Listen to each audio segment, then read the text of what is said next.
হেই মিয়া শুন, তহঁতক মিয়া বুলি ক'লে যদি বেয়া পাওঁ তহঁতক কি ক'ম আৰু চুপ মিয়া বুলি ক'ম। আৰু কি ক'ম মানে মাঘৰ চেট মিয়া। কিবা কৰিবি নেকি?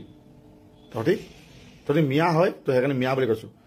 মাৰা চ'ত তহঁতি, ঠিক আছে? আৰু তহঁতি কি গম পাইছ? তহঁতি মানুহ নহয়।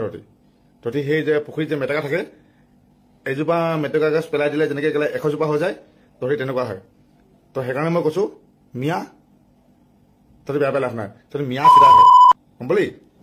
কি কলি? আমাৰ মিয়া মানুহক মিয়া বুলি ক'লে বেয়া লাগে, সেইকাৰণে চুপ মাৰি মিয়া মাদা চুপ কেলা চুধু পাই খুব কৈছো। কেলা কি হ'ল তোৰ গাত কি জলকীয়া লগাই দিছে নেকি যে সদায় আহি পেলাই ছচিয়েল মিডিয়াত চুপ মাৰানি মিয়া মাদা চুপ মিয়া বুলি কৈ থাকা?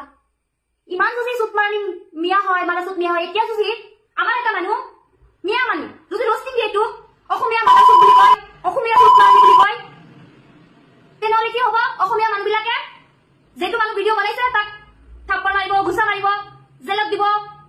এতিয়া যে আমাৰ মুছলিম মানুহক এটেক কৰি পেলাই তোৰ নিচিনা ল'ৰা যে ভিডিঅ' বনাইছে, জেলত যাব লগা কাম কৰিছে, তই জেলত লৈ যাম তোক। তো ভিউৱাৰ্ছ, এই ভিডিঅ' দুটা চালে, এটা হৈছে হিন্দু, এটা হৈছে মুছলমান।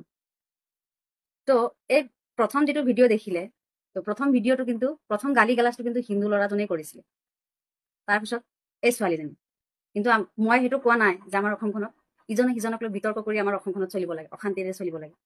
কিন্তু যদি আইন কিন্তু একে সমান হ'ব লাগিছিল, কাৰণ যিহেতু আমিও মানুহ। আমাক তোমালোকক যেনেকৈ হয়তো এই ছোৱালীজনী কোৱাৰ কাৰণে বেয়া লাগিছে, হয়তো আজি গ্ৰেপ্তাৰ হ'ল, কিন্তু এই মানুহজন কিন্তু বিন্দাজ আছে। এই মানুহজনে যিবিলাক মানুহক গালি পাৰিছে সেইবিলাক মানুহ কিন্তু মানুহ। তো সেই বস্তুটো বিবেচনা বিচাৰ কৰিব লাগিছিল, আইন একে হ'ব লাগিছিল। কিন্তু নাই, মই এটা ভিডিঅ'ত কৈছিলো ন, মুছলমানৰ কাৰণে একো আইন নাই, মুছলমানৰ কাৰণে কোনো প্ৰশাসন নাই। তো